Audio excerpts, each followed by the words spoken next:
Hello, আসসালামু আলাইকুম। ওয়ালাইকুম আসসালাম। সকিনা নাকি? হ্যাঁ, কে বলছিলেন? ও, স্যার নাকি? হ্যাঁ, ওই তোমাকে আমি দুপুরবেলাও ফোন দিলাম।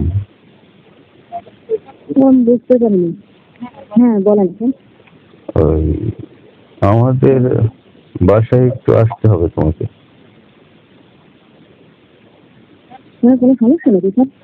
না, সমস্যা, তোমাকে প্রয়োজন মানে ওই আমার সেই কাজের মেয়েটা আসতেছে না কিছুদিন। ঠিক আছে? উম, তা তুমি কখন আসবা? তুমি আজকেই চলে আসো। স্যার, আমি তো আপনাদের বাসায় যদি কাজ করি তাহলে তো সমস্যা আছে স্যার। সমস্যা কি? ও, ওই আপনাদের তোমাকে একদিন নিয়ে ঘুম দিছিলাম। হ্যাঁ, সেই জন্য ভয় পাচ্ছ নাকি? হ্যাঁ, আপনার ওই ঝামেলার জন্য বলতেছি। না, সমস্যা নেই। তোমার বাপি তো বাপের বাড়ি গেছে।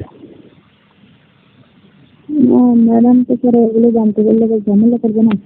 না, তোমার ম্যাডাম তো বাসায় নেই মানে তোমার ম্যাডামের তো বাচ্চা কাচ্চা হবে, বুঝছো? তা হ্যাঁ, বাপের বাড়ি গেছে, এখন কোনো সমস্যা নেই। আর তোমার সবকিছু আমি দেখবো, ঠিক আছে? তুমি আসো, আজকেই চলে আসো। তখন বাড়িতে আর কেউ নেই ছেলেরা? না, আর কেউ নেই তো।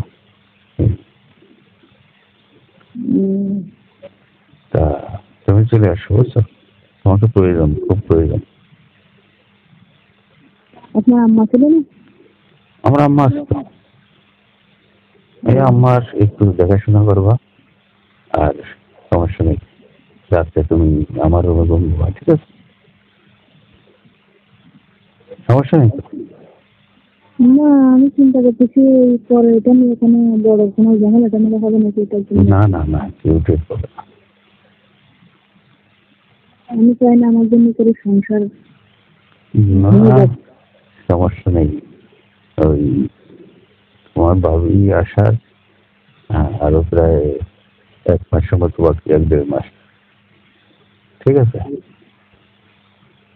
আর তাহলে আপনার বাসা কোথায় স্যার? বাসা ওই সেটাই আর কি, ওই খুলশি। হ্যাঁ, খুলশি, ওই তুমি যেটা ছিলে 4 তলায় আর কি। আমি কি ট্রেনে আসতে পারবো? প্রায় 2 বছর মতন তো এদিকে যাই না, আর আপনার আচ্ছা সাথে শোনো, যখন কাজ ওই করি। তুমি ওই গাড়ি থেকে নামার পরে, ঠিক আছে, মেন রাস্তায় নামিয়ে আমাকে একটা ফোন দিই, আমি তোমাকে নিয়ে আসবো, ঠিক আছে? তো এখন আমি তো আরো অনেক বাসায় কাজ করি, এখন হঠাৎ করে ওদের কাজ না করলে ওরা আবার ঝামেলা করবে না? আরে না না, অন্য জায়গায় কাজ করতে হবে না। তুমি অন্য জায়গায় যেগুলো টাকা পাও আমি সেগুলো তোমাকে আরো বেশি দিয়ে দিই। পরে আবার কাজ করতে হবে না আমার 2-3 মাস পর? পরে তারপরে বলবো যে একটু সমস্যা আছে, আমি 1 মাসের মতো আসতে পারবো না। উম, বেশি সমস্যা যেখানে সেখানে ফোন করে দিবো আর কি। ঠিক আছে? কখন আসবে স্যার? এই তো তুমি সন্ধ্যার দিকে চলে আসো। আজকে?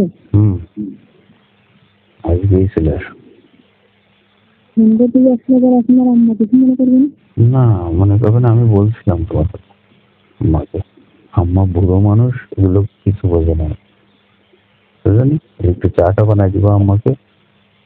ওনার কোনো কাপড় টাপড় যদি থাকে এগুলো পরিষ্কার একটু করে দিবা, সমস্যা নেই। আর আম্মা নেই এগুলো, আম্মা এগুলো কোনো চিন্তা ভাবনা করবে না, বুঝলেন? আর শোনো, হ্যাঁ। ওই তুমি তোমার ওই যে পাশে যে রুমটা আছে, মানে আগে যে তুমি রুমে থাকতে আর কি, বুঝছো? ওই রুমটা তুমি থাকবে আর কি, মানে আম্মা জানবে তুমি ওই রুমে থাকো, কিন্তু রাত্রে তুমি আমার সঙ্গে ঘুমিয়ে যাবো আমার রুমে, ঠিক আছে? আচ্ছা, ঠিক আছে। সমস্যা তো নেই তো? এখানে এমনি এমনি কোনো সমস্যা নেই তো? সমস্যা নেই, চিন্তা করতেছি পরে কোথাও কাজ করবো, যদি এদিন টেনশন করতেছি। আচ্ছা, শরীর স্বাস্থ্য তো ঠিক আছে না? সব ঠিক আছে? আমার কাজ যেমন তেমন, আপনার তো দেখতেছি অন্য মতো। বুঝতেই তো পারতেছ, সমস্যা নেই। আচ্ছা, আপনার বড় ছেলেটা কি হোস্টেলে থাকতে হোস্টেলে আছে? হোস্টেলে থাকে তো।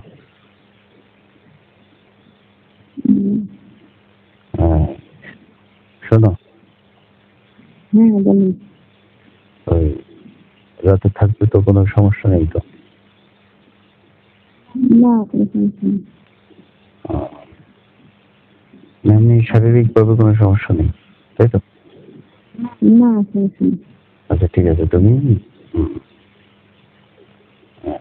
আসো, আসার পরে শোনো, ওই রাত্রেবেলা খাওয়ার পরে গোসল টোসল করে আমার রুমে ঢুকে যাবো, ঠিক আছে? আচ্ছা, ঠিক আছে। ভুল করো না কিন্তু, মনে থাকবে? থাকবে থাকবে। আচ্ছা ঠিক আছে, তুমি এসে কিন্তু আমাকে ফোন করো, গাড়ি থেকে নামার পরে আমাকে ফোন দিবা, ঠিক আছে? আচ্ছা ঠিক আছে, রাখুন।